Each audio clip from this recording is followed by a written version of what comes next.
अक्की रोटी, अक्की मसाला रोटी, दोडक्याची चटणी,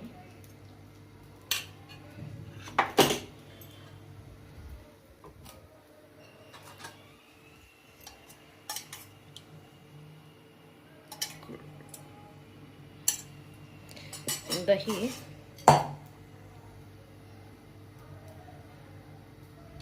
शेंगदाण्याचं तिखट. माझी रेसिपी आवडली असेल तर लाईक, शेअर, सबस्क्राईब करा.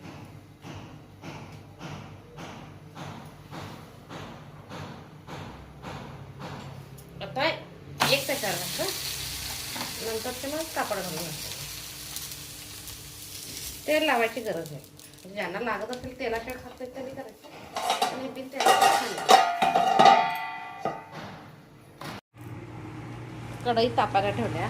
पलीकडं बांधकाम चालू आहे, ते स्लॅब आहे, त्याच्यामुळे त्याचा आवाज जोरात यायला लागलाय. माझा आवाज कमी येणार. मोहरी, जिरे,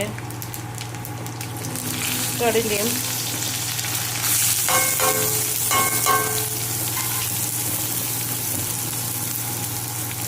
हळद. आणि आता ही गवारी मी स्वच्छ धुवून हे करून घेतलं, निवडून धुवून घेतल्या. गवारी भाजून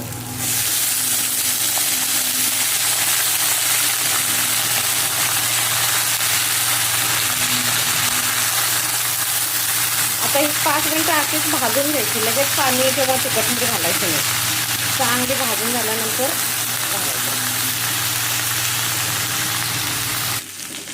आता त्याच्यात चवीपुरतं मीठ घालायचं. जर गवारी कमी असेल तर जरा मुगाची डाळ घातली तर चालतं, म्हणजे आपल्याला पुरवठा येण्यासाठी, कमी व्हायला नको भाजी म्हणून. माझ्याकडे तर आहे भरपूर, त्यामुळे मी काही करणार नाही.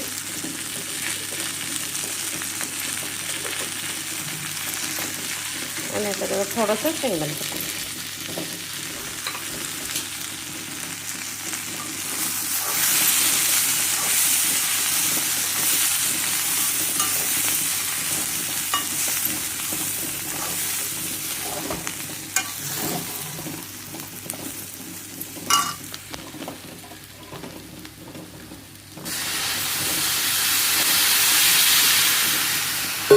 आता एवढा पाण्याचं करेक्ट भाजी येते.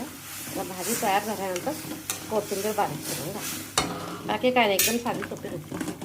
अंडी बॉईल करायला ठेवायचं. आता बाहेर पाऊस चालू आहे ना, त्यामुळं अंडी खाणं गरजेचं आहे. अंडी बॉईल करून ठेवायचं. आता चांगला 2 उकळ्या होतात म्हणजे शिजते. आमच्या इकडे थोडी निबारच गवारी मिळते. महाराष्ट्रात चांगलीशी देशी कवळी लुसलुशीत मिळते. इकडे हीच गवारी मिळते, त्यामुळे आम्ही हीच करतो. दोडक्याची चटणी करण्यासाठी 1 दोडका, टोमॅटो, 2 कांदे, 2 लसणाचे गड्डे, 4-5 हिरव्या मिरच्या, आलं आणि कढीलिंब एवढं सगळं बारीक चिरून फ्राय करून घेणार आहे. फक्त 1 चमचा तेलात, आणि मग हे करणार, त्याची चटणी करणार आहे. कढई तापायला ठेवली आहे.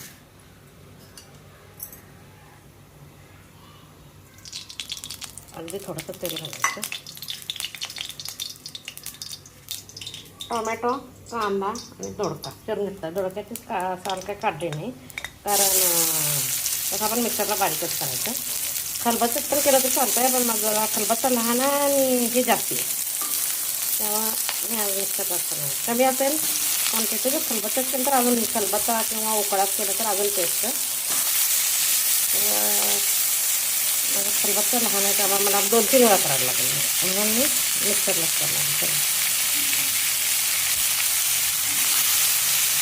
त्याला चांगलं भाजू द्यायचं. त्याच्याबरोबर शेंगा पण घालायचं.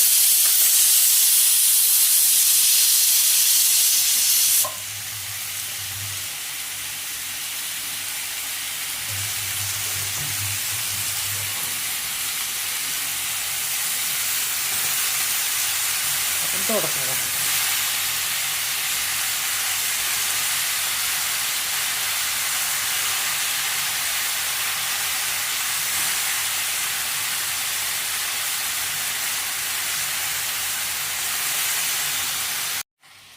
आता याच्यावर लसूण घातला, हिरव्या मिरच्या, आलं आणि कढई. आता चवीसाठी मीठ घालू. इकडे कुकर शिकायला लागलं गॅस बंद करा. आता याचं छान असं हलवलं फक्त वाफेवर.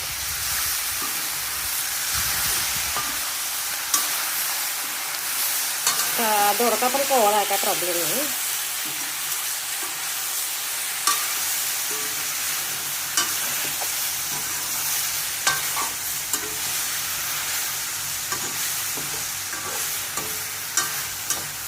आता काय करायचं, गॅस बंद करायचं.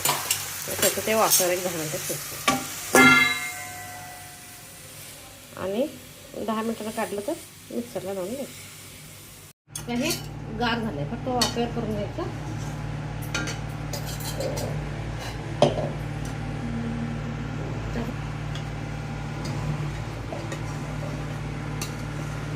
एक जण तेल भरपूर घालून तेलात भाजून घेतात, तर आम्ही तेल खात नाही.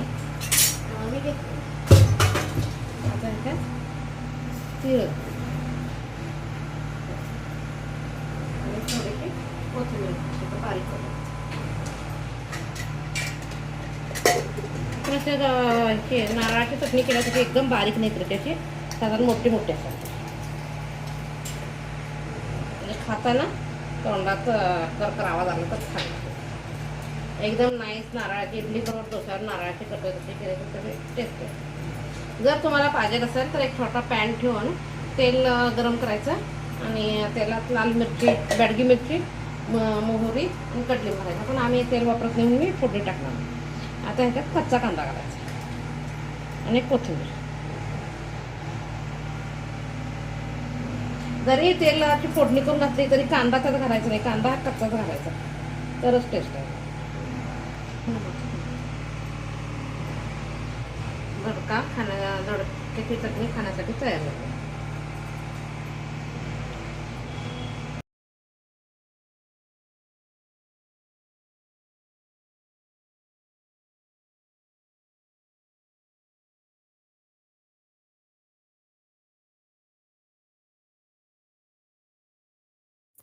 एक वाटी तांदूळ,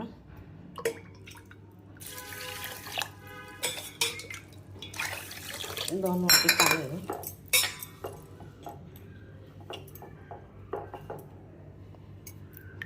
थोडंसं मीठ. आमच्याकडे मीठ कमी लागतं त्यामुळे आधी कमी असतं. त्याच्यानंतर रसम करण्यासाठी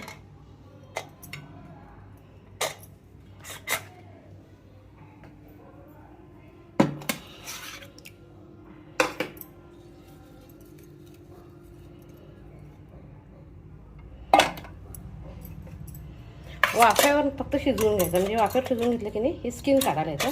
टोमॅटो रसम करायचं आणि